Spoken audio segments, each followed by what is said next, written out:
ഇന്ന് ഒരുപാട് സന്തോഷം തോന്നിയൊരു ദിവസമാണ്. എന്തെന്ന് വെച്ചാൽ നമ്മുടെ ഫേസ്ബുക്ക് ഫാമിലിയിൽ ഇന്ന് 1,00,000 ആയിട്ടുണ്ട് കേട്ടോ. അപ്പോൾ യൂട്യൂബ് ഫാമിലിയിലായിരിക്കും ആദ്യം ആകുന്നതെന്നാണ് ഞാൻ വിചാരിച്ചത്. പക്ഷേ ഫേസ്ബുക്കിലാണ് പെട്ടെന്നായത്. അപ്പോൾ നമ്മൾ സപ്പോർട്ട് ചെയ്ത എല്ലാവർക്കും ഒരുപാട് താങ്ക്സ് കേട്ടോ. പിന്നെ നിങ്ങൾക്ക് പറഞ്ഞ ഗിഫ്റ്റ് എന്തായാലും ഞാൻ വെച്ചിട്ടുണ്ട്. ഞാൻ വിചാരിച്ചു രണ്ടുപേർക്കും കൂടെ, അതായത് യൂട്യൂബ് ഫാമിലിയും ഫേസ്ബുക്ക് ഫാമിലിയും കൂടെ ഒരുമിച്ച് ആയി കഴിയുമ്പോഴത്തേക്ക് നമുക്ക് രണ്ട് കൂട്ടർക്കും കൂടെ ഒരു ഗിഫ്റ്റ് തരാമെന്നും പറഞ്ഞിട്ടായിരുന്നു. അപ്പോൾ യൂട്യൂബിൽ എത്ര പെട്ടെന്ന് ആകുമെന്ന് അറിയത്തില്ല.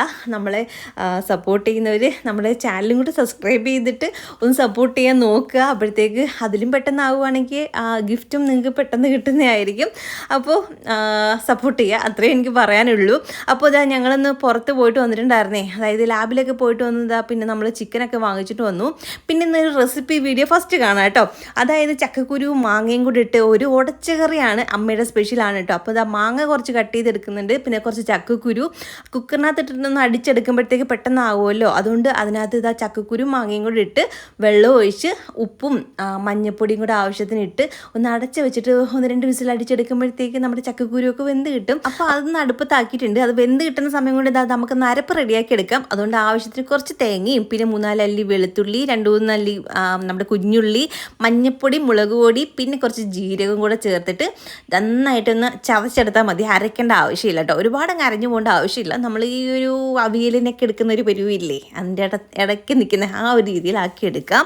അപ്പോൾ ഇതാ അരപ്പും കൂടെ റെഡിയാക്കി ഇവിടെ മാറ്റി വെച്ചിട്ടുണ്ട്. ഇനി നമുക്ക് ആ ഒരു ചക്കക്കുരുവൊക്കെ വെന്ത് കഴിയുമ്പോൾ അതിനകത്ത് ഇട്ടൊന്ന് ഇളക്കിയൊക്കെ സെറ്റാക്കി എടുത്താൽ മതി, കടുവൊക്കെ വറുത്തിട്ട്. പിന്നെ ഇതാ നമ്മൾ കുറച്ച് ഈ ഒരു ഗരം മസാലയ്ക്ക് വേണ്ടിയുള്ള നമ്മളൊരു പാക്കറ്റ് മേടിക്കുമല്ലോ, എന്നിട്ട് അതൊന്ന് വറുത്ത് പൊടിച്ചെടുക്കാറാണ് പതിവ്. അല്ലാതെ നമ്മൾ ഗരം മസാല ഇങ്ങനെ പൊടിച്ചത് മേടിക്കാറില്ല. അതിനൊരു ടേസ്റ്റും ഇല്ല, മണമില്ല എന്ന് എപ്പോഴും അമ്മ പറയും. എനിക്കും അങ്ങനെ തോന്നിയിട്ടുണ്ട് കേട്ടോ. അതുകൊണ്ട് ഇങ്ങനെ മേടിച്ച് പൊടിക്കാറാണ് പതിവ്. പാക്കറ്റ് മേടിച്ച് നമ്മളൊന്ന് ചൂടാക്കിയിട്ട് മിക്സിയുടെ ജാറിനകത്തിട്ട് പൊടിച്ചെടുക്കും. ഈ ഒരു മിക്സിയുടെ ലിങ്ക് ഒരുപാട് പേരും ചോദിച്ചു. അടിപൊളി മിക്സിയാണ്. ഞാൻ എൻ്റെ ലിങ്ക് ബയോയിലേക്ക് കൊടുത്തിട്ടുണ്ട്. പിന്നെ നമ്മുടെ യൂട്യൂബ് വീഡിയോയുടെ ലെഫ്റ്റ് സൈഡിൽ ടാഗ് ചെയ്ത് കൊടുത്തേക്കാട്ടോ. അത് ടച്ച് ചെയ്താൽ നിങ്ങൾക്ക് ആ ഡയറക്റ്റ് ലിങ്കിലോട്ട് കയറും. അടിപൊളി മിക്സി എന്ന് പറഞ്ഞാൽ അടിപൊളി മിക്സിയാണ്. വലിയ റേറ്റും കാര്യങ്ങളൊന്നും ഇല്ല. ഞങ്ങൾ വാങ്ങിച്ചപ്പോൾ എനിക്ക് തോന്നുന്നു 1,700-800 അങ്ങാണ്. ഇപ്പം എനിക്ക് റേറ്റ് കുറവാണെന്ന് തോന്നുന്നു. സംഭവം എന്തൊക്കെ പറഞ്ഞാലും അടിപൊളിയാണ്. നമുക്ക് ജ്യൂസ് അടിക്കാനും ഇതുകൊണ്ട് പൊടിക്കാനും ചതയ്ക്കാനും ഒക്കെ നല്ല കേട്ടോ. അപ്പം ബുള്ളറ്റ് മിക്സിയാണ്. ഇതിൻ്റെ കൂടെ 2 ജാറുണ്ട്, ഒരു ചെറുതും ഒരു വലുതും ഉണ്ട്. പിന്നെ നമുക്കിത് ജ്യൂസ് അടിച്ചിട്ട് നമുക്ക് ഡയറക്റ്റ് ഇതിൽ വെച്ച് തന്നെ കുടിക്കാൻ പറ്റും. ആ രീതിയിലൊരു അടപ്പൊക്കെ ഉണ്ട് കേട്ടോ. അപ്പോൾ ഇതാ ഒന്ന് പൊടിച്ച് നന്നായിട്ടൊന്ന് പൊടിച്ചെടുക്കുന്നുണ്ട്. കുറച്ച് സമയം മതി കേട്ടോ, പെട്ടെന്ന് പൊടിഞ്ഞ് കിട്ടും. നമ്മുടെ മറ്റേ മിക്സിക്കകത്ത് നമ്മൾ ഈ പൊടിക്കുന്ന സാധനങ്ങളൊക്കെ ഇട്ട് എടുക്കുവാണെങ്കിൽ കുറച്ച് ക്വാണ്ടിറ്റിയൊക്കെ ഉള്ളെങ്കിൽ പൊടിഞ്ഞ് കിട്ടാൻ ഭയങ്കര പാടല്ലേ. പക്ഷേ ഇത് കുറച്ച് ക്വാണ്ടിറ്റി നമുക്ക് ഇതിനകത്ത് ഇട്ട് കൊടുക്കുകയാണെങ്കിൽ നന്നായിട്ട് പൊടിഞ്ഞ് കിട്ടും. എനിക്ക് അതുകൊണ്ടാണ് ഈ മിക്സിയോട് ഭയങ്കര ഇഷ്ടമാണ് കേട്ടോ. അങ്ങനെ ഇതാ നമ്മുടെ മിക്സിയുടെ ജാറിനകത്ത് ആ ഒരു സൗണ്ടൊക്കെ കേട്ടിട്ടാണ്, മിക്സിയുടെ സൗണ്ടൊക്കെ കേട്ടിട്ടാണെന്ന് കുഞ്ഞ് ചെറുതായിട്ടൊന്ന് പേടിച്ചതുപോലെ തോന്നി. കാരണം വയറ് കുറച്ച് അടുത്തിങ്ങനെ ഇരിക്കുകയല്ലായിരുന്നോ. പിന്നെ ഞാൻ അവിടെ നിന്നിട്ട് ഇങ്ങോട്ട് കുറച്ച് മാറി നിന്ന് കേട്ടോ. ഇനി പേടിക്കേണ്ടാന്ന് കരുതി. ഇനി പെട്ടെന്ന് സൗണ്ട് കേട്ടിട്ടാണോ എന്ന് അറിയത്തില്ല, ആളൊന്ന് ഞെട്ടിയതുപോലെ എനിക്കൊന്ന് ഫീൽ ചെയ്തു കേട്ടോ. അങ്ങനെ കുറച്ച് ബാക്കിലോട്ട് മാറി നിന്നിട്ട് ഞാൻ അമ്മയടുത്ത് പറഞ്ഞു, പേടിച്ചോ എന്തോ. അമ്മ ഞാൻ പറഞ്ഞു, ഇപ്പോഴേ ഈ സൗണ്ടൊക്കെ കേട്ട് പഠിക്കുന്നതാണ് നല്ലത്. ഇല്ലെങ്കിൽ കുറച്ച് നാൾ ജനിച്ച് കഴിയുമ്പോഴത്തേക്ക് കുക്കറിൻ്റെ സൗണ്ടോ വിസിലടിക്കുന്ന സൗണ്ടൊക്കെ കേൾക്കുമ്പോഴും ഒന്നും അരയ്ക്കാനും എടുക്കാനും ഒന്നും സമ്മതിക്കത്തില്ല, ഭയങ്കര കറിക്കൂലായിരിക്കും. അതുകൊണ്ട് ഇപ്പോഴേ കേട്ട് പഠിക്കട്ടെ എന്നൊക്കെ. അങ്ങനെ ഇതാ നമ്മുടെ ഗരം മസാലയ്ക്ക് ഉള്ളതെല്ലാം പൊടിച്ചെടുത്തിട്ടുണ്ട്. നല്ല രീതിയിൽ പൊടിഞ്ഞിട്ടിട്ടുണ്ട്. കുറച്ച് സമയം എടുത്തുള്ളൂ കേട്ടോ, നന്നായിട്ട് പൊടിഞ്ഞ് കിട്ടിയിട്ടുണ്ട്. ഇനി ഇത് ഇട്ടിരിക്കട്ടെ. കുറച്ച് ചൂടാറി കഴിയുമ്പോൾ നമുക്കൊരു പാത്രത്തിനകത്താണ് ഇട്ട് വെക്കാം, ടിന്നിനകത്ത് ഇട്ട് വെക്കാം. അപ്പോഴത്തേക്ക് ഇതാ നമ്മുടെ ചക്കക്കുരുവൊക്കെ വെന്ത് നന്നായിട്ട് കിട്ടിയിട്ടുണ്ട്. മാങ്ങ അതിനകത്ത് പായസമായെന്ന് തോന്നുന്നു കേട്ടോ, മാങ്ങ കാണാനേ ഇല്ല. അങ്ങനെ ഇതാ ഇനി നമുക്ക് കറിക്ക് വേണ്ടിയിട്ട് ഇതാ കടു വറുക്കണം. ആദ്യം എണ്ണ ഒഴിച്ചു, കടു പൊട്ടിച്ചു, ഉള്ളിയും വറ്റൽമുളകും ഇട്ട് അങ്ങോട്ട് ഇളക്കി കൊടുക്കുക. ഇനി കുറച്ച് കറിവേപ്പിലയും കൂടി ഇടണം. എനിക്ക് കടു വറുക്കുന്നതിൻ്റെ മണം ഭയങ്കര ഇഷ്ടമാണ് കേട്ടോ, എനിക്ക് ഭയങ്കര ഇഷ്ടമാണ്. കടു താളിച്ച് കറികളൊക്കെ ഭയങ്കര ഇഷ്ടമാണ്. അപ്പോൾ ഇതാ നമ്മൾ ആ കടു ഒന്ന് പൊട്ടിച്ച് ആ ഉള്ളിയൊക്കെ ഒന്ന് മൂത്ത് വരുമ്പോഴത്തേക്ക് നമ്മൾ അരച്ച് വെച്ചിരുന്ന അരപ്പുണ്ടല്ലോ, അത് ഇതിനകത്തോട്ട് ചേർത്ത് കൊടുക്കാം. അതും കൂടെ ചേർത്തിട്ട് ഒന്നൊന്ന് ചൂടായി കഴിയുമ്പോഴത്തേക്ക് ഒന്ന് ഇളക്കി കൊടുക്കാം. ചൂടായി കഴിയുമ്പോഴത്തേക്ക് നമുക്ക് ആ ഒരു ജാറ് കഴുകി കുറച്ച് വെള്ളവും കൂടെ ഒഴിച്ചു കൊടുക്കാം. അതും കൂടെ ഒഴിച്ചതിന് ശേഷം പിന്നീട് നമുക്ക് വേവിച്ച് വെച്ചിട്ടുണ്ടല്ലോ ചക്കക്കുരു മാങ്ങയും കൂടെ, അതും കൂടെ ഇതിനകത്തോട്ട് ഒഴിച്ചു കൊടുക്കാം. അതിനകത്ത് അത്യാവശ്യം വെള്ളം ഉള്ളത് കൊണ്ട് നമ്മൾ വേറെ വെള്ളമൊന്നും ചേർക്കുന്നതൊന്നുമില്ല. ഇനി ഇത് രണ്ടും കൂടെ നല്ല രീതിയിൽ മിക്സ് ചെയ്തെടുക്കണം കേട്ടോ. അതായത് നമ്മുടെ ആ ഒരു ചക്കക്കുരു മാങ്ങയും എല്ലാം, പിന്നെ പിന്നെ അരപ്പെല്ലാം കൂടെ ഒന്ന് ചേർത്ത് ഒന്ന് മിക്സ് ചെയ്തെടുക്കുന്നുണ്ട്. പിന്നെ ലേശം ഉപ്പും കൂടെ ചേർത്ത് കൊടുക്കുന്നുണ്ട്. നമ്മൾ ഉപ്പ് നോക്കിയതിന് ശേഷം കുറച്ചും കൂടെ ചേർത്ത് കൊടുക്കുന്നുണ്ട്. ആദ്യം നമ്മൾ ഉപ്പ് ഇട്ടിട്ടുണ്ടായിരുന്നു, അതുകൊണ്ട് കുറച്ച് നോക്കിയതിന് ശേഷം മാത്രം ചേർത്ത് കൊടുക്കുക. അപ്പോൾ ഇതാ കുറച്ചും കൂടെ ചേർത്ത് കൊടുത്ത് ഒന്ന് ഇളക്കി ഒന്ന് റെഡിയാക്കി വെക്കുന്നുണ്ട്. ഇനി ഇത് അടച്ച് വെച്ചിട്ട് നമുക്ക് ഈ ഒരു വെള്ളം വറ്റി വരുന്ന രീതിയിൽ ഒന്ന് നോക്കാം. അത് കഴിയുമ്പോഴത്തേക്ക് ഇതിനകത്ത് വേറെ ഒന്നും ചേർക്കേണ്ട ആവശ്യമൊന്നുമില്ല. ഇടയ്ക്കൊന്ന് ഇളക്കി കൊടുക്കണമെന്ന് മാത്രം. എന്തെന്ന് വെച്ചാൽ പെട്ടെന്ന് അടിക്കേറി പിടിക്കാനുള്ള ചാൻസ് കൂടുതലാണ്. അടിക്ക് പിടിക്കുമ്പോൾ അതിൻ്റെ ടേസ്റ്റേ മാറും. അതുകൊണ്ട് ഒന്ന് അടിക്ക് പിടിക്കാതിരിക്കാൻ വേണ്ടി ഒന്ന് ഇളക്കി കൊടുത്താൽ മാത്രം മതി. ഒരുപാട് നേരം വെച്ച് കൊടുക്കേണ്ട ആവശ്യമില്ല. ചെറുതായിട്ടൊന്ന് വെള്ളം വറ്റി വരുമ്പോഴേ അതൊന്ന് കുറുകി വരും കേട്ടോ. അപ്പോൾ ഞാനൊന്ന് ഇളക്കി വെച്ചിട്ട് ഒന്ന് അടച്ച് വെക്കുന്നുണ്ട്. ഇനി ഇതിനകത്ത് ലാസ്റ്റ് നമ്മൾ ഇറക്കുന്നതിന് മുന്നായിട്ട് കുറച്ച് പച്ച വെളിച്ചെണ്ണ ഒഴിച്ചു കൊടുക്കുകയാണെങ്കിൽ നല്ല ടേസ്റ്റും മണമൊക്കെ ആയിരിക്കും.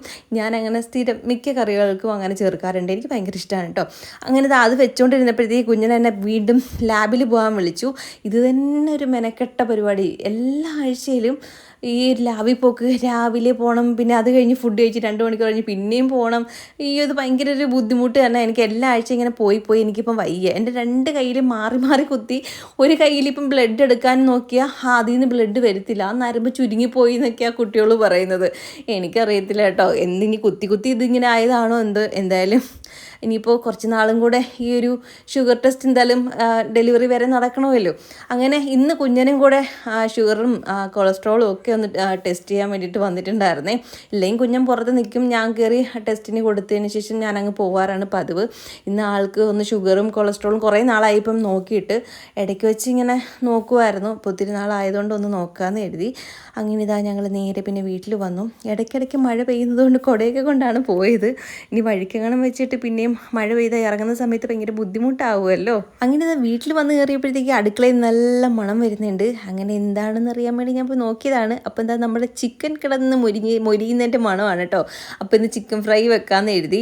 കറി വെക്കട്ടെ എന്ന് അമ്മ എൻ്റെ അടുത്ത് ചോദിച്ചപ്പോൾ ഞാൻ പറഞ്ഞു വേണ്ട. കുഞ്ഞിനാണെങ്കിൽ കറി വെച്ച് അങ്ങനെ കഴിക്കത്തേ ഇല്ല. ചിലപ്പോൾ അതിൻ്റെ ഗ്രേവി മാത്രമേ കഴിക്കത്തുള്ളൂ.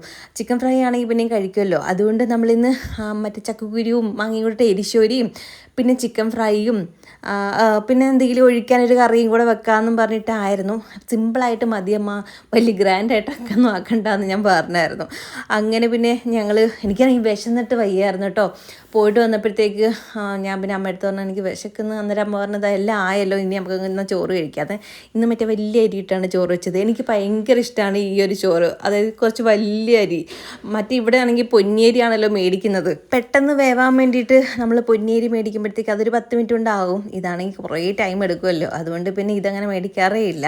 ഇന്ന് അതായതുകൊണ്ട് എനിക്ക് ഭയങ്കര സന്തോഷമായിരുന്നേ. അങ്ങനെ നമ്മുടെ ഉച്ചക്കലത്തെ ലഞ്ചിന് വേണ്ടിയിട്ട് നമുക്ക് ചിക്കൻ ഫ്രൈയും പിന്നെ രസവും പിന്നെ നമ്മുടെ ചക്കക്കുരുവും മാങ്ങയും കൂടെ എരിശൂരിയും കൂടെ ആയിരുന്നു സംഭവം. 3ഉം കൂടെ അടിപൊളി കോമ്പിനേഷൻ ആയിരുന്നേ. പിന്നെ ഇത്തിരി മാങ്ങ ഇത്തിരി കൂടിപ്പോയതുകൊണ്ട് ഇത്തിരി പുളിപ്പ് കൂടുതലായിരുന്നു കേട്ടോ. ഇച്ചിരി പുളിപ്പ് എടുത്ത് നിൽപ്പുണ്ടായിരുന്നു. എനിക്ക് ഈ മറ്റേ ഗ്യാസിൻ്റെ പ്രശ്നമുള്ളതുകൊണ്ട് ഞാൻ കുറച്ച് മാത്രമേ കഴിച്ചുള്ളൂ. പുളിപ്പ് അധികം കൂട്ടുവാണെങ്കിൽ നമുക്ക് നെഞ്ചിരിച്ചിൽ നന്നായിട്ട് വരും കേട്ടോ. ഗ്യാസിൻ്റെ പ്രശ്നമുള്ളവർ ഒരുപാട് എരിയും ഒരുപാട് പുളിയൊക്കെ കൂട്ടുവാണെങ്കിൽ നല്ല ബുദ്ധിമുട്ട് വരും. അതുകൊണ്ട് ഞാൻ കുറച്ച് മാത്രമേ എടുത്തുള്ളൂ. അപ്പോൾ നിങ്ങൾ ഈ എരിശ്ശേരിക്ക് മാങ്ങ ഇടുമ്പോൾ നോക്കിയും കണ്ടൊക്കെ ഇടാൻ നോക്കുക കേട്ടോ. നല്ല പുളിയുള്ള മാങ്ങയായിരുന്നു. അങ്ങനെ ഞങ്ങൾ 3 പേരും കൂടെ ഫുഡൊക്കെ കഴിച്ച് കുറച്ച് നേരം കാര്യങ്ങളൊക്കെ പറഞ്ഞ് അവിടെ ഇരുന്നതിന് ശേഷം ഞാൻ പോയി കിടന്നു. എനിക്കാണെങ്കിൽ ഉറക്കം വന്നിട്ട് വയ്യായിരുന്നു. എന്തെന്ന് വെച്ചാൽ ഇന്നലെ ഒരു പോള കണ്ണ് ഉറങ്ങിയിട്ടില്ല എന്ന് വേണമെങ്കിൽ പറയാം. ഇന്നലെ രാത്രിയിൽ ഒരു 12 മണിയൊക്കെ ആയപ്പോഴത്തേക്ക് കറണ്ടങ്ങ് പോയി. ഇപ്പം വരുമെന്ന് പറഞ്ഞ് നോക്കി ഇരുന്നിട്ട് വെളുക്കാറായിട്ട് പോലും കറണ്ട് വന്നിട്ടില്ല. അവസാനം ഞങ്ങൾ ജനൽ തുറന്നിട്ടു. രാത്രി ഭയങ്കര ചൂട് കാരണം കിടക്കാൻ വയ്യാത്തൊരവസ്ഥയാണ്. എനിക്കാണെങ്കിൽ ഒട്ടും പറ്റത്തില്ല. ഫാനില്ലാതെ ഒരു നിമിഷം പോലും ഇരിക്കാൻ പറ്റാത്ത ഇത്രയ്ക്ക് ചൂടാണ്. അങ്ങനെ ജനലും കൂടെ തുറന്നിട്ട് കഴിഞ്ഞപ്പോഴത്തേക്ക് കൊതുകുകളൊക്കെ ഇങ്ങനെ പാഞ്ഞിഞ്ഞ് കയറി. പിന്നെ ചൂട് ഒരു സൈഡ്, കൊതുകടി ഒരു സൈഡ്, എല്ലാം കൂടെ നല്ല രസമായിരുന്നു. പിന്നെ തലേന്ന് പോയ കറണ്ട് പിറ്റേന്ന് രാവിലെ 10 മണി കഴിഞ്ഞപ്പോഴാട്ടോ വന്നത്. നമ്മൾ വിളിച്ചൊക്കെ ചോദിച്ചപ്പോൾ അവർ പറഞ്ഞു 10 മണി കഴിയുമ്പോഴത്തേക്ക് വരും, മെയിൻ ലൈൻ പോയി കിടക്കുക, അതുകൊണ്ടാണ് എന്നൊക്കെ പറഞ്ഞു. എന്തായാലും 10 മണി കഴിഞ്ഞപ്പോഴത്തേക്ക് എന്തായാലും സംഭവം കറണ്ട് വന്നിട്ടുണ്ടായിരുന്നു. അതുകൊണ്ട് ഒരു ആശ്വാസം. അതുകൊണ്ട് രാവിലത്തെ വീഡിയോസും നമ്മൾ എടുത്തേന്നില്ല. ഞാൻ ഡേ ഇൻ മൈ ലൈഫ് എടുക്കാമെന്നൊക്കെയാണ് വിചാരിച്ചത്. പക്ഷേ രാവിലെ ഫോണിനകത്ത് ഒട്ടും ചാർജ് ഇല്ലായിരുന്നു. അന്നേരം പിന്നെ നമുക്ക് എടുക്കാനും പറ്റത്തില്ലല്ലോ. പിന്നെ 10 മണി കഴിഞ്ഞാണ് കറണ്ട് വന്നത്. പിന്നെ കുത്തിയൊക്കെ ഇട്ടതിന് ശേഷമാണ് വീഡിയോസ് എടുക്കാൻ തുടങ്ങിയത് തന്നെ. അങ്ങനെ നമ്മളല്ല, ഞാൻ പിന്നെ കിടന്ന് നന്നായി നന്നായിട്ടൊന്ന് ഉറങ്ങി. കാരണം എനിക്ക് അത്രയ്ക്ക് വയ്യായിരുന്നല്ലോ. അപ്പോൾ ഉറക്കക്ഷീണം നല്ല രീതിയിലുണ്ടായിരുന്നു. അത് കഴിഞ്ഞ് എഴുന്നേറ്റപ്പോൾ നല്ല വിശക്കുന്നുണ്ട്. അങ്ങനെ പിന്നെ കുഞ്ഞൻ 2 പഴമൊക്കെ എടുത്തുകൊണ്ട് തന്നു, അത് കഴിച്ചു. അത് കഴിഞ്ഞ് കുറച്ച് നേരം നടക്കാൻ പോയി. വൈകുന്നേരം ഇങ്ങനെ കുറച്ച് നടക്കും കേട്ടോ. അങ്ങനെ നടക്കുമ്പോഴേക്കും ഇപ്പോൾ നല്ല ബുദ്ധിമുട്ടാണ്, എന്തായാലും കുഴപ്പമില്ല, അങ്ങ് നടക്കും. അങ്ങനെ നടന്നിട്ട് വന്നപ്പോഴത്തേക്ക് ഇതാ അമ്മ ഇവിടെ അടുക്കളയിൽ നല്ല പൊരിപ്പൊക്കെ ഇട്ടുകൊണ്ടിരിക്കുകയായിരുന്നു. ഈ ഏത്തയ്ക്ക വാങ്ങിച്ചത് തന്നെ കുഞ്ഞം ഇന്ന് ഏത്തയ്ക്കപ്പം വേണം എന്നും പറഞ്ഞിട്ടാണ് കേട്ടോ. അത്ര പഴുത്തിയൊന്നും ഇല്ല, എന്നിട്ടും പറഞ്ഞു കുഴപ്പമില്ല എനിക്ക് ഏത്തയ്ക്കപ്പം തിന്നാനാണെന്നും പറഞ്ഞിട്ട് മേടിച്ചതാണ്. അങ്ങനെ പിന്നെ അതിൽ നിന്ന് 2-3 എടുത്ത് ഏത്തയ്ക്കപ്പം ഉണ്ടാക്കി. പിന്നെ ചായ ഇട്ടു. ചായക്ക് വെച്ചിരുന്ന പാല് പിരിഞ്ഞ് 2 രീതിയിൽ ഇരിപ്പുണ്ടായിരുന്നു. അങ്ങനെ അത് മാറ്റി ഉറയൊഴിക്കാനും കൂടെ മാറ്റി വെച്ചിട്ട് പിന്നെ ചായയൊക്കെ ഇട്ടു. കുറേ ദിവസമായി ചായ കുടിച്ചിട്ട്. ചായ കുടിക്കാൻ അങ്ങ് കൊതിയായിരുന്നു. അമ്മ എനിക്ക് പാലാക്കി തരാറാണ് പതിവ്. അപ്പോൾ ഞാൻ പറഞ്ഞു ഇന്ന് എനിക്ക് ചായ മതി എന്നും പറഞ്ഞ് നല്ല ഏലക്കൊക്കെ ഇട്ടൊരു ചായ, പിന്നെ ഒരു ഏത്തയ്ക്കപ്പമൊക്കെ ആകുമ്പോഴത്തേക്ക് സെറ്റ്. നല്ല മഴയും കൂടെ ആകുമ്പോൾ അടിപൊളിയാണല്ലോ. പക്ഷേ ഇപ്പം മഴ പെയ്യുന്നില്ല, പക്ഷെ നല്ല മഴക്കോളുണ്ട്. രാത്രി നല്ല തകർത്ത് പെയ്യൊക്കെ ആയിരിക്കും കേട്ടോ. അങ്ങനെ ഞാൻ പിന്നെ ചായയൊക്കെ കുടിച്ച് കഴിഞ്ഞ് കുളിക്കാൻ കയറി. പുറത്ത് നല്ല തകർത്ത് പിടിച്ച് മഴ പെയ്യുന്നുണ്ട്. അങ്ങനെ പിന്നെ കുളിയൊക്കെ കഴിഞ്ഞ് പിന്നെ കുറച്ച് നേരം എന്താ അവിടെയൊക്കെ കാര്യം പറഞ്ഞിട്ടൊക്കെ ഇരുന്നു. അപ്പോഴത്തേക്ക് അമ്മ മാഗി ഉണ്ടാക്കി കൊണ്ടുവന്നു. ഇന്ന് കുഞ്ഞിന് മാഗി മതി എന്ന് പറഞ്ഞു. അങ്ങനെ സൂപ്പർ മാർക്കറ്റിൽ പോയപ്പോൾ ആളൊന്ന് ഒരു പാക്കറ്റ് എടുത്തുകൊണ്ട് വന്നേ കേട്ടോ. അതുകൊണ്ട് ഇതാ മാഗിയാണ് ആൾക്ക്. എനിക്കാണെങ്കിൽ ഇടിയപ്പമാണ്. രാവിലത്തെ ഇടിയപ്പം കാണുമ്പോൾ നിങ്ങൾ ചോദിക്കും എന്താണ് ഇതിങ്ങനെ ഇരിക്കുന്നതെന്ന്. നമ്മുടെ ഇടിയപ്പത്തിൻ്റെ അച്ഛൻ്റെ ആ ഒരു ഹോൾ ഭയങ്കര ചെറുതാണ് കേട്ടോ. നല്ല പാടാണ് അത് ഇങ്ങനെ പിഴിഞ്ഞെടുക്കാനൊക്കെ. അങ്ങനെ അത് ആക്കിയിട്ട് വരുന്നേ ഇല്ലെന്ന് പറഞ്ഞ് അമ്മ ഒരു ഇച്ചിരി കൂടെ വലിയ ഒരു മുറുക്കിൻ്റെ ടൈപ്പ് ഇതുണ്ടല്ലോ, അതിട്ടാണ് ഇങ്ങനെ അതായത് പീച്ചിങ്ങനെ എടുത്തത്. അതുകൊണ്ടാണ് ഇങ്ങനെ ഇരിക്കുന്നത് കേട്ടോ. പക്ഷേ ടേസ്റ്റിന് വേറെ കുഴപ്പമൊന്നുമില്ല. അങ്ങനെ ഇതാ പിന്നെ ഞാൻ ഇന്ന് അതാണ് കഴിച്ചത്. പിന്നെ നമ്മുടെ വീഡിയോ ഇഷ്ടപ്പെട്ടാൽ ലൈക്ക് ചെയ്യാനും കമൻറ്റ് ചെയ്യാനും നമ്മുടെ ചാനൽ സബ് ചെയ്യാനും മറക്കരുത്. അപ്പോൾ മറ്റൊരു പുതിയൊരു വീഡിയോ ആയിട്ട് വരുന്നതായിരിക്കും.